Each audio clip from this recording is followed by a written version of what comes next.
देखिए, आप इंडिया के किसी भी स्टेट से हैं, चाहे उत्तर प्रदेश हो, बिहार हो, पश्चिम बंगाल हो, कोई भी स्टेट हो, आपको पूरा-पूरा बेनिफिट मिलेगा रिज़र्वेशन का। क्योंकि सेंट्रल गवर्नमेंट, जी हाँ, सेंट्रल गवर्नमेंट की तरफ से असिस्टेंट प्रोफ़ेसर की परमानेंट, बिल्कुल आप सही सुन रहे हैं, परमानेंट वैकेंसी का रिक्रूटमेंट नोटिफ़िकेशन आ चुका है और डिटेल्ड नोटिफ़िकेशन जारी हो चुका है। लगभग 10 पेज हैं, काफ़ी मतलब इसमें चीज़ें बताई गई हैं जनरल इंस्ट्रक्शन में। मैंने आपके लिए आसानी कर रखी है। आपको बहुत ही आसान भाषा में समझा दूँगा क्या ये कहना चाह रहे हैं, ठीक है ना? पहली बात तो ये है कि यहाँ पर आपको जो सैलरी मिलेगी वो एकेडमिक पे लेवल 10 के हिसाब से आपको सैलरी मिलने वाली है। 57,700 से लेकर 1,82,400 जो कि आपको मालूम है। रही बात तो बहुत सारे लोग कन्फ्यूज़ रहते हैं कि सर यहाँ पर एज लिमिट क्या रहती है? तो मैं आपको क्लियर कट बता रहा हूँ। बिल्कुल ऑथेंटिक इन्फॉर्मेशन जो यूजीसी की गाइडलाइन है 2018 वाली, बिल्कुल 2018 वाली गाइडलाइन है वो ये कहती है कि आप यहाँ पर कोई एज लिमिट होती ही नहीं है, नो एज लिमिट। अगर आप असिस्टेंट प्रोफेसर बनना चाहते हैं सेंट्रल गवर्नमेंट यूनिवर्सिटी में, खास करके मैं बता रहा हूँ, या फिर आईआईटी या फिर एनआईटी वगैरह में, तो यहाँ पर एज लिमिट कुछ होती ही नहीं है। कुछ स्टेट गवर्नमेंट यूनिवर्सिटी हैं जहाँ पर एज लिमिट 40 वगैरह रखी जाती है, लेकिन अगर आप सेंट्रल गवर्नमेंट यूनिवर्सिटी में अप्लाई कर रहे हैं तो वहाँ पर कोई एज लिमिट नहीं होती है। इसका मतलब आपकी एज 50 है, 55 है, तो भी आप अप्लाई कर सकते हैं। 60 तक वाले भी अप्लाई कर सकते हैं, ठीक है ना? तो ये इंपॉर्टेंट बात है। काफ़ी लोग कंफ्यूज रहते हैं कि सर आप एज लिमिट नहीं बताते, तो मैंने आपको क्लियर कर दिया है। अब आपको बार-बार कंफ्यूज होने की ज़रूरत नहीं है। जब भी आपके सामने सेंट्रल गवर्नमेंट यूनिवर्सिटी का नोटिफिकेशन आएगा, तो आपको ये क्लियर कट मालूम होना चाहिए कि यहाँ पर कोई एज लिमिट नहीं होती है, ठीक है ना? अप्लाई कर सकते हैं। रही बात यहाँ पर आपका जो सिलेक्शन होगा, वो आपका स्क्रीनिंग के लिए जो होगा वो एपीआई स्कोर होगा। मतलब एपीआई स्कोर के बेसिस पर आपको इंटरव्यू में भेजा जाएगा। अगर आपका एपीआई स्कोर सफिशिएंट होगा, कितना होगा वो मैं आपको अभी बताता हूं, तभी आपको जो है इंटरव्यू में बुलाया जाएगा, और इंटरव्यू में आपकी कैसी परफॉर्मेंस होती है ये डिटरमाइन करेगा कि आपका सिलेक्शन होना है या नहीं होना है। ओके, चलिए ये समझ लेते हैं कि एपीआई स्कोर कैसे देखा जाता है। बहुत जल्दी से मैं आपको बता देता हूं एपीआई स्कोर कैलकुलेट कैसे करते हैं। तो देखिए, सबसे पहली बात तो आपको मालूम होनी चाहिए, एपीआई स्कोर जो कैलकुलेट होता है वो 100 में से होता है। 100 में से अगर आपके 55 आ रहे हैं, तो आप ये समझ लीजिए आपको कॉल आ सकती है। अब ये 55 आप कैसे कैलकुलेट करेंगे ये समझना बेहद जरूरी है। ग्रेजुएशन, जैसे आपने ग्रेजुएशन करी है, उसमें आपकी परसेंटेज 80 थी या उससे ज्यादा थी, मतलब 80% थी या उससे ज्यादा थी, तो 15 नंबर इसके रहते हैं। इसी तरीके से आपकी परसेंटेज अगर 60 और 80 के बीच में है तो 13 नंबर, और आगे की आप खुद देख लेना, ठीक है ना? इसी तरीके से ग्रेजुएशन मतलब पोस्ट ग्रेजुएशन, एमए या फिर एमएससी वगैरह आपने कर रखी है या एमटेक कर रखा है, उसकी बात हो रही है यहाँ पर। तो यहाँ पर आप ये देख सकते हैं क्लियरली, अगर आपके 80 या उससे ज़्यादा हैं तो 25 नंबर यहाँ पर भी मिल जाते हैं। 60 और 80 के बीच में तो 23 नंबर रहते हैं। अगर आपने एमफिल कर रखा है, एमफिल में अगर आपके 60% या उससे ज़्यादा थे तो उसके 7 नंबर रहते हैं। इसी तरीके से आगे का भी देख लेना प्रोसेस, ठीक है ना? और आपने अगर पीएचडी कर रखी है तो ओनली पीएचडी के 30 नंबर रहते हैं। यहीं पर पीएचडी वाले आगे निकल जाते हैं, ठीक है ना? तो ये समझने वाली बात है। अब कुछ लोगों ने जेआरएफ अगर क्वालिफाई कर रखा है तो खाली जेआरएफ के ही 7 नंबर रहते हैं। नेट के 5 नंबर रहते हैं, और सेट के यहाँ पर 3 नंबर मिलते हैं आपको।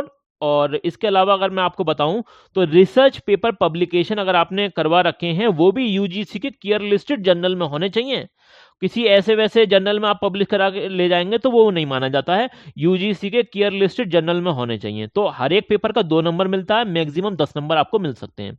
तो अपना अपना एपीआई स्कोर कैलकुलेट करके कमेंट सेक्शन में जरूर से बता देना, ताकि मैं आपको राय दे सकूं कि आपको फॉर्म भरना चाहिए भी या नहीं चाहिए। क्योंकि यहाँ पर फीस तो अप्लाई होगी, पैसे आप देंगे, समझ रहे हैं ना मेरी बात को? पैसे आप देंगे तो आपको ये पता होना चाहिए कि यहाँ पर आपको इंटरव्यू के लिए बुलाएंगे भी या नहीं, ठीक है ना? तो वो आप अपना जो है एपीआई स्कोर जरूर से बताना कमेंट सेक्शन में, हम उसके हिसाब से आपको राय दे सकते हैं, ठीक है ना?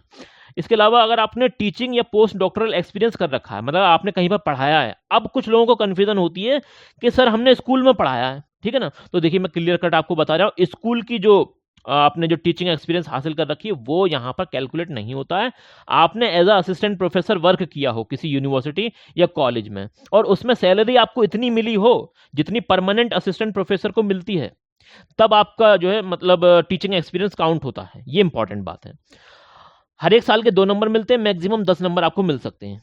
ओके, अवार्ड अगर आपने हासिल कर रखे हैं तो अवार्ड में 3 नंबर रहते हैं भैया। आपने अगर इंटरनेशनल या नेशनल लेवल के अवार्ड ले रखे हैं तो, अगर स्टेट लेवल के अवार्ड हैं तो 2 नंबर रहते हैं। और इसी तरीके से कुछ लोगों को कन्फ्यूजन होती है कि सर मेरे पास तो पीएचडी भी है और एमफिल भी है, तो 7 नंबर तो वो हो गए और 30 नंबर ये हो गए, तो मेरे तो 37 नंबर हो गए। तो भैया आपको 37 नंबर नहीं मिल सकते, मैक्सिमम नंबर जो मिलेंगे वो 30 ही मिल सकते हैं, अगर आपके पास एमफिल और पीएचडी दोनों भी हैं तब भी। ये इंपॉर्टेंट बात है। वहीं पर समझने वाली बात ये भी है कि जेआरएफ भी है, नेट भी है, सेट भी है, तब तो हमारे नंबर 7 नंबर से भी कई ज़्यादा हो जाएंगे। जैसे अब अगर कुछ लोगों को कन्फ्यूजन होगी, जैसे कि 7 नंबर तो यही होगा और 5 नंबर ये, 7 5 12 और 3 12 और 3 15, तो 15 नंबर नहीं मिलेंगे आपको अगर आपने तीनों भी क्वालिफाई कर रखे हैं। ज़्यादा से ज़्यादा आपको जो है 7 नंबर मिल सकते हैं। कितने मिल सकते हैं? 7 नंबर मिल सकते हैं। तो ये समझने वाली बात है। अवार्ड कैटेगरी की भी मसला यही है कि टोटल अगर हम अवार्ड कैटेगरी को देखें तो 5 नंबर बैठ रहे हैं, लेकिन यहाँ पर मैक्सिमम जो आपको मिलेंगे वो 3 ही मिल सकते हैं। ठीक है ना, ये इंपॉर्टेंट बात है। तो सारी बातें मैंने आपको बता दी यहाँ से एपीआई से रिलेटेड। चलिए ये देख लेते हैं आगे ये क्या बोल रहे हैं। हाँ, जब आप फॉर्म अप्लाई करेंगे तो उस वक्त आपको कुछ चीज़ों का ध्यान रखना है। अपनी एकेडमिक क्वालिफिकेशन से रिलेटेड डॉक्यूमेंट आपको सबमिट करने हैं ऑनलाइन, ठीक है ना, और वो भी सेल्फ अटेस्टेड होने चाहिए।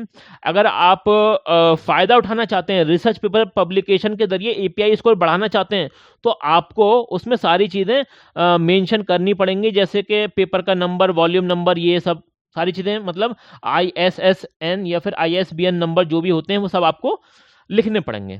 और उसके अलावा आपको यहाँ पर उसकी कॉपी भी देनी पड़ेगी अपने रिसर्च पेपर पब्लिकेशन की, ताकि आप जो है उसका जो क्लेम कर रहे हैं ना वो वेरीफाई हो सके। और at the time of interview आपको लेकर भी जाना पड़ेगा जो आपका ओरिजिनल डॉक्यूमेंट है रिसर्च पेपर पब्लिकेशन से रिलेटेड।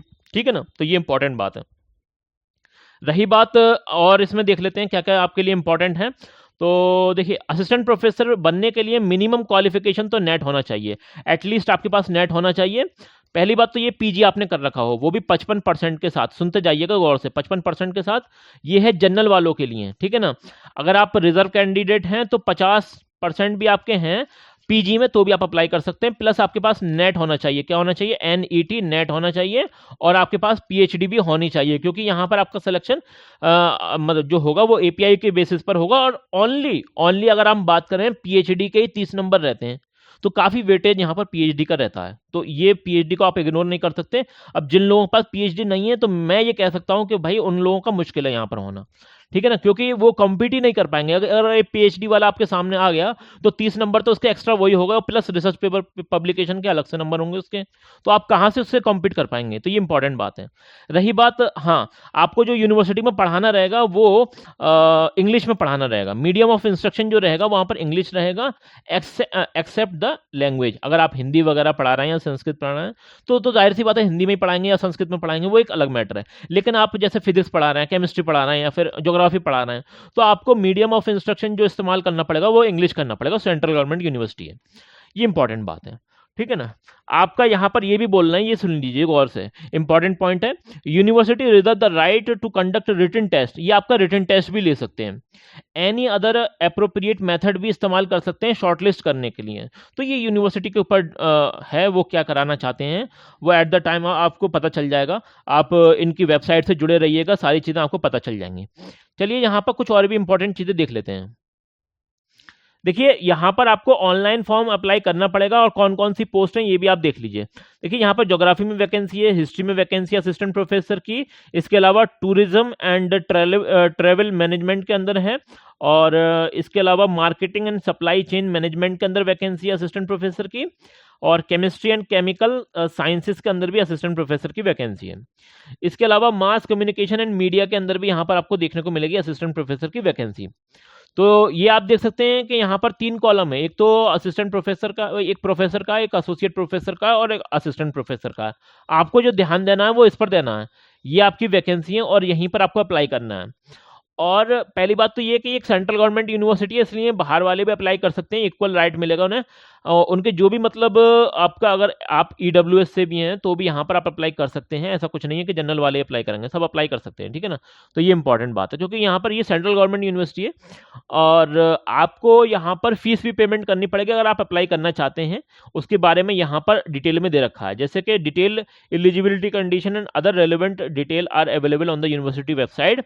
ऑनलाइन एप्लीकेशन जो फीस होगी आपकी वो 1000 रुपये होने वाली है, ठीक है ना। Fee exempted for candidate belonging to SC ST and PWD। अगर आप SC हैं, ST हैं या फिर PWD कैंडिडेट हैं तो आपके लिए कोई फीस नहीं है। जनरल हैं या फिर ओबीसी हैं या फिर ईडब्ल्यूएस हैं, इन लोगों के लिए फीस लगेगी, अदरवाइज फीस नहीं है। कब तक आप अप्लाई कर सकते हैं? तो भैया जी 20 तारीख तक आप अप्लाई कर सकते हैं, 20 मार्च तक आप अप्लाई कर सकते हैं। तो ये इंपॉर्टेंट बात है। ओके, समझ में आ गई बात?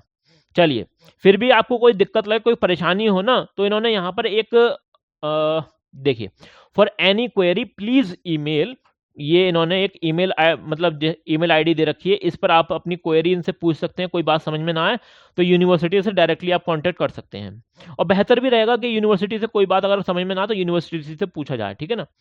चलिए, ये देख लिया हमने। इसके अलावा देखिए, अगर आपको अप्लाई करना है ना, तो आप अप्लाई यहाँ से कर सकते हैं। मैं इनकी वेबसाइट दिखा देता हूँ आपको। ये है central university of Jammu, Jammu केंद्रीय विश्वविद्यालय, ये इनकी ऑफिशियल वेबसाइट है। आप जैसे यहाँ पर आएंगे, जॉब सेक्शन वाले में चले जाना, यहाँ पर इस पर आप क्लिक करना, ठीक है ना।